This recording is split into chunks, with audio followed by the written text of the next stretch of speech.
remember. I just picked one. Oh, 1976 Philadelphia. He's a boxer. I don't have any idea. Sylvester Stallone. Rocky? Go. Oh, Leonardo DiCaprio, 80s. He's on yachts, spending all kinds of money. It's not a fox, but he's a... Oh, The Wolf of Wall Street. Go.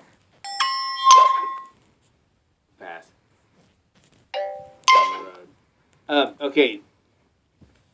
50s and that southwestern big town newspaper, like trying to get the secrets, you know. And LA Confidential. You know, recent one with Bradley Cooper, and they're in the 70s, and they're dancing, and it's the drug trade. Oh, yeah. It's about, not Canadian, yeah, but... no. American Hustle. Go. And this is Black Girl Politics on TV. I don't have any idea. That's cool. No, I mean,